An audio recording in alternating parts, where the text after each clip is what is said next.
So I've been sick. Like, thought I was gonna meet Jesus kind of sick.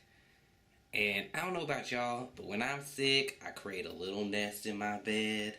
You know, medicine, uh, water, and just, a pile of sick.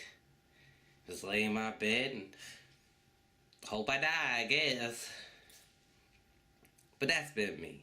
And I don't know what it was. Maybe I was seeing flashbacks of my life, my life flashing before my eyes. Or if I was just excited because my brother is going to Comic-Con. I'm pretty excited about his outfit. And I don't know. I don't know what it was, to be honest. But I started just Googling random stuff, stuff from my childhood. And eventually I got onto Casey Jones. Like Casey Jones, Teenage Mutant Ninja Turtles Casey Jones. And we all knew I was going to get there because that's what my brother was going to the Comic-Con as.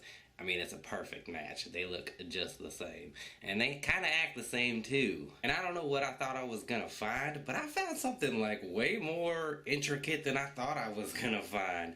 And I, just thought I would share it with everyone else because maybe we all watched the Ninja Turtles and we was all concerned about what the Turtles was doing and what they were going through. But actually, Casey's like a pretty deep character for some reason, especially for a kid's show. So I just thought I would come on here and show everyone what I found. All my discoveries, mostly from the wiki, because that's just where I found all the information. And I was really into Ninja Turtles when I was a kid, and how did Casey Jones get past me? I don't know. Wait, if I turn this too far, y'all see my hair? I don't know. So the first thing that I learned about old Casey Jones is that his name ain't even Casey Jones. No, his real name is Arnold. I mean, his real middle name is Casey and his real last name is Jones. But his first name is Arnold. And I don't think first off, I don't think I ever met an Arnold. But if I did, I don't think I would like him very much. I don't like that name. I didn't even like Hey Arnold. Might have liked his grandpa, because I think he said bad words, but I can't really remember. That was a really long time ago.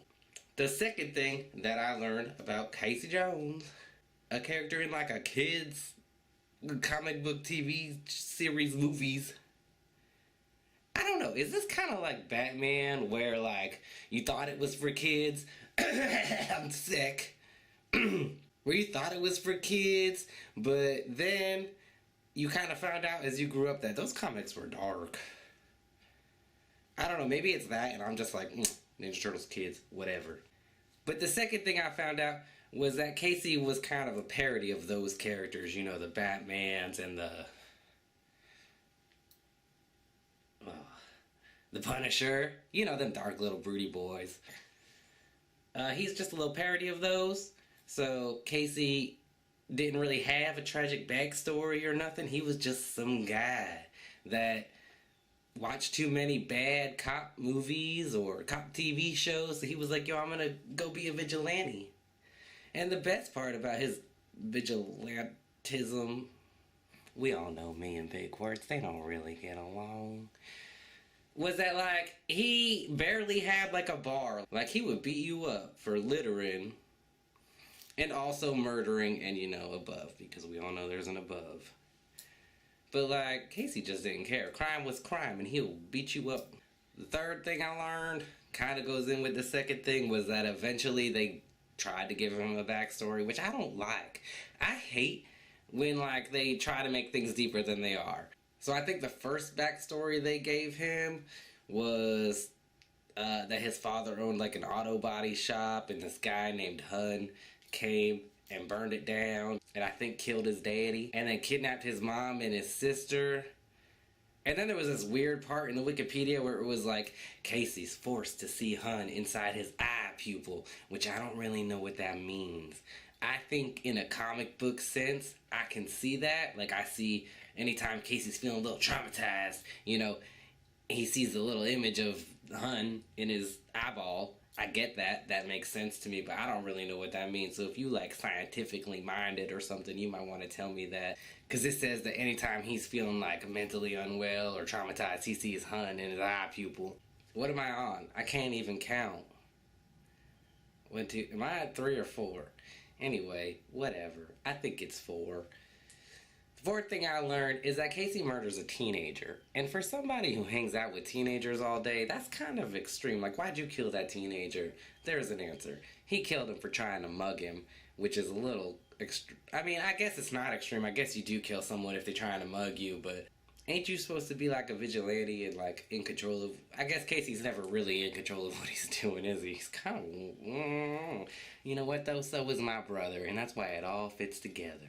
The fifth thing I learned is that Casey eventually kind of goes off the deep end. I forget why. Oh, because he killed the teenager, that's why. So he leaves and meets this like pregnant lady and falls in love with her. And then she dies during childbirth. So he keeps the daughter and names him. What the why? He keeps the daughter and names her Shadow. Which good for you, Casey, you little mall goth edgelord. I love everything about you right now, Casey. I really do. That's pretty much all I learned, really. A couple of side notes. They did change up his backstory a couple times. So sometimes he got a bad daddy. I mean, they always do, don't they? Who just like to hit on him a little bit. Not hit on him like ooh, but like beat on him a little bit. So then he got bad. You know, a lot of abusive dad backstories. They always have it. But honestly, I really just I like him just being just some guy that watched bad TV and now thinks he's somebody because of it. Another little extra tidbit is there's some stories where Casey's in school and he meets the Ninja Turtles and they try to like teach him how to fight or be a ninja or whatever. I don't know. And I wasn't going to add this, I just thought it was really funny and it really reminds me of my brother. So Casey's usually known as being pretty kind of dumb. And in this one where the Teenage Mutant Ninja Turtles come to like teach Casey how to be a fighter and all that, Michelangelo, I gotta look at my phone because I don't know how to speak no Japanese or nothing. I will never remember this because I ain't got the brain capacity for that. Michelangelo tries to teach him like a battle cry. And he tries to teach him to say Goro Goro Sama. I don't know. Alright? Do you know where I live? The South. It means Mr. Thunder. But Casey's too freaking stupid, so he can't remember it. So his little catchphrase is Goongala, which I freaking love. I really love that. I love that Casey's that much of a little bonehead, because so was my brother, and I think this costume is perfect. That's pretty much all I learned, really. I'm gonna be honest with y'all. You know what? Who expected it? Who really expected it from Casey Jones? From the Teenage Mutant Ninja Turtles. Nobody expected it. I'm gonna look deeper into, like, the Gargoyles history or something, because something gotta be good in there.